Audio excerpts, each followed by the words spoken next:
अपने एडवोकेट संघ मित्रा गौतम जी को कि वो आए और आज के इस कार्यक्रम में अपना वक्तव्य हम सब लोगों को देकर लाभान्वित करें। सभा में बैठे सभी भारतवासियों को मेरा नमस्कार और इस कार्यक्रम की जो संचालन कर रहे महोदय को भी बहुत धन्यवाद कि उन्होंने मुझे मंच पर आमंत्रित किया। महाराजा दक्ष प्रजापति जी के जयंती के पर उपलक्ष्य पर रखा गया है।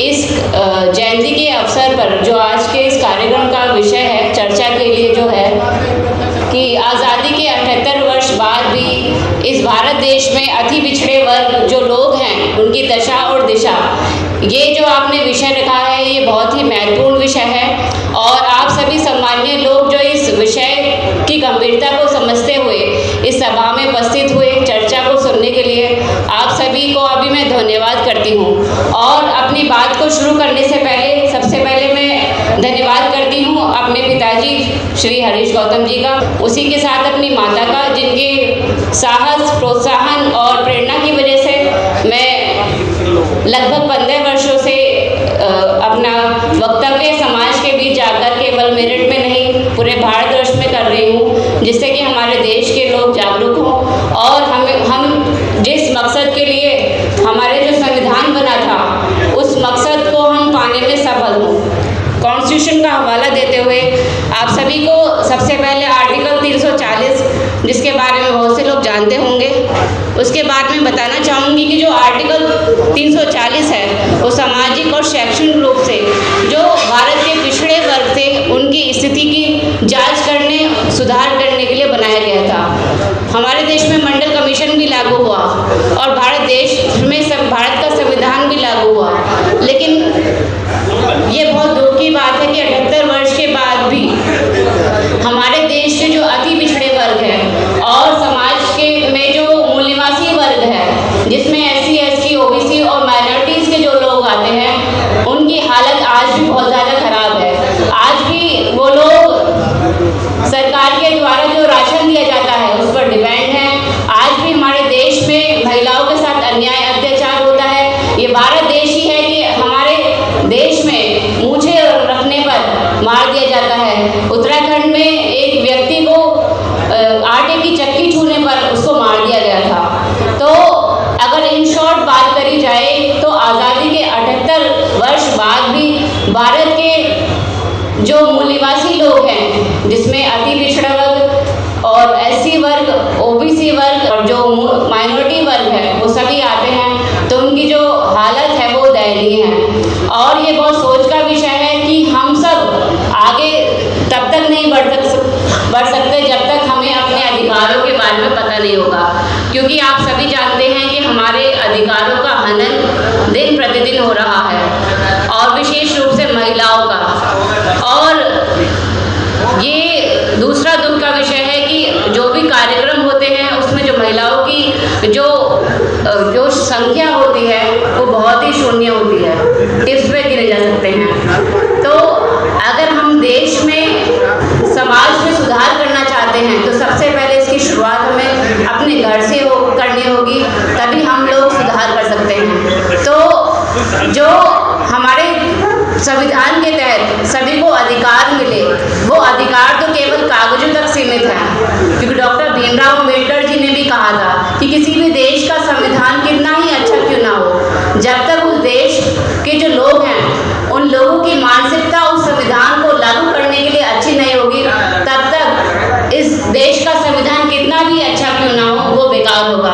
तो हमारे सामने दुनिया का सबसे बेहतरीन संविधान है, ऐसा संविधान है जो बिना किसी भेदभाव के, बिना किसी जातिगत भेदभाव के, धर्म के भेदभाव के, संप्रदाय के भेदभाव के सभी को समान रूप से हक अधिकार देता है। लेकिन मैं आपसे पूछना चाहती हूँ, क्या हम सभी को समान अधिकार मिलते हैं? इसका जवाब है नहीं। हमारे पास कागजों में तो संवैधानिक रूप से सभी अधिकार है, लेकिन इसके बावजूद भी आज भी भारत देश में असमानता है, गैर बराबरी है, अशिक्षा है और बहुत सारी समस्याएं हैं। समस्या मैं यहाँ नहीं गिनाना चाहती। तो हमें आज चिंतन करना होगा, मनन करना होगा कि आज़ादी के 78 साल बाद भी आज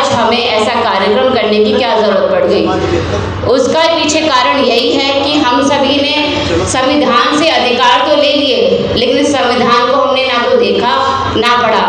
अगर मैं आपसे पूछूं कि कितने यहाँ पर ऐसे व्यक्ति हैं जिन्होंने संविधान को पढ़ा है, किसी भी ने नहीं पढ़ा। लेकिन अगर मैं आपसे पूछूं कि कितने ऐसे व्यक्ति हैं जिन्होंने संवैधानिक जो अधिकार है उसका फल लिया है, उसका फायदा लिया है, तो आप सभी ने लिया है।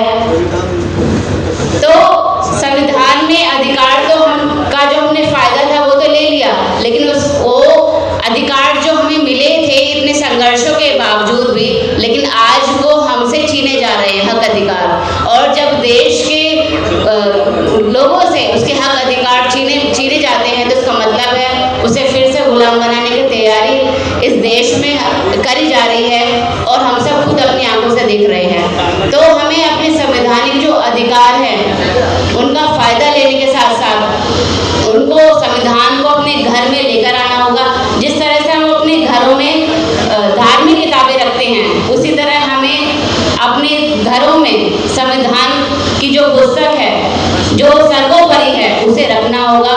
और हमें केवल किताब को अपने घर में नहीं रखना, संविधान को पढ़ना भी है और समाज में संविधान के प्रति जो अज्ञानता है उसे दूर करना है। और अब वर्तमान में जो हमारे सामने संविधान को खत्म करने की पूरी प्लानिंग एंड पॉलिसी इस सरकार के द्वारा की जा रही है, उसको रोकने के लिए हम सभी को आगे भी आना होगा। क्योंकि इस तरह की जो चर्चाएं होती हैं वो सफल केवल तभी हो पाएंगी जब हम लोग एक्शन लेंगे। क्योंकि आप लोगों ने यहाँ पर प्रोग्राम में आए, एक कान से सुना, घर से ले गए, उसका कोई फायदा नहीं है। हम जब तक जो यहाँ प्रोग्राम में बातें बताई जाती हैं, जब तक हम उनका इम्प्लीमेंट घर पर जाकर नहीं करेंगे तब तक कुछ नहीं हो सकता। क्योंकि भगत सिंह जी जो थे मात्र 23 साल की उम्र में इस भारत देश के लिए शहीद हो गए थे। और आज के हमारे समाज के लोगों की मानसिकता ये है कि भगत सिंह तो पैदा होना चाहिए, लेकिन वो मेरे घर में ना हो, वो पड़ोसी के घर में हो। ऐसी हम लोगों की सोच है। तो हमें खुद से आगे आना होगा, अपनी जिम्मेदारी समझनी होगी, और विशेष रूप से अपने घर की महिलाओं को, अपने घर की बहनों को, अपने घर की बेटियों को, अपने घर की पत्नियों को भी इस सामाजिक आंदोलन में जोड़ना होगा। क्योंकि जब तक आप केवल शिक्षा के प्रति आगे बढ़ेंगे, किताबी ज्ञान लेंगे और समाज की शिक्षा नहीं लेंगे, तब तक कुछ नहीं होने वाला। डॉक्टर भीमराव अम्बेडकर जी का नाम इसलिए याद करते हैं क्योंकि उनके पास सामाजिक शिक्षा थी। तो हमें सामाजिक शिक्षा लेनी होगी, और हमें आज़ादी के 78 साल बाद जो हमारी हालत इतनी ज़्यादा शोचनीय है, दयनीय है, उसको सुधार करने के लिए बहुत ज़्यादा तेज़ी से प्रयास करने होंगे। इस से जुड़ी किसी को कोई और जानकारी चाहिए तो आप मुझसे ले